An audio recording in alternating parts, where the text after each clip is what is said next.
Steve, there's very little surprise that the MPC passed the laws. The big question is, how will the US respond? Yeah, and how will society respond? Carrie Lam this morning putting out a statement asking people for their understanding and support of this highly controversial national security legislation.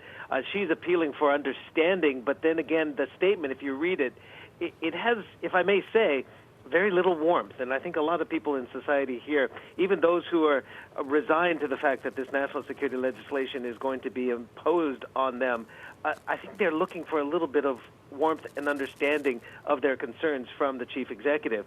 But again, I don't want to editorialize on reading between her lines. But again, a lot of people are divided on this subject, and because there's very little transparency and knowledge on what's exactly going to be in this national security legislation that was overwhelmingly passed by the NPC yesterday. 2,878 votes for yes, 1 against, 6 abstentions.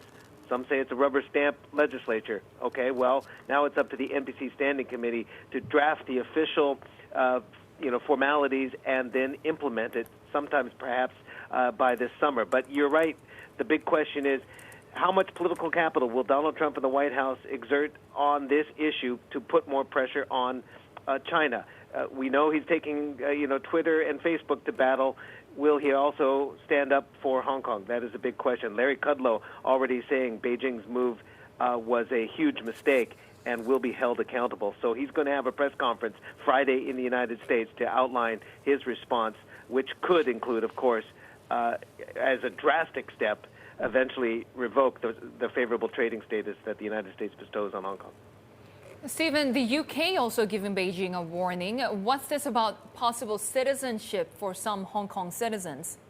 Well, about 300,000 Hong Kong citizens have what's called a BNO passport, British National Overseas Passport, that allows them to go to the UK for 6 months. Now, Dominic Raab, the Foreign Secretary, has a bit of a warning to China, saying that they could and may basically remove that time limit and then allow a path to apply for citizenship for those who have the BNO passport to do so if they so desire. Rob basically saying we are deeply troubled by the new security laws, and he is urging Beijing to pause for thought, step back, reconsider, and above all, live up to its international obligations.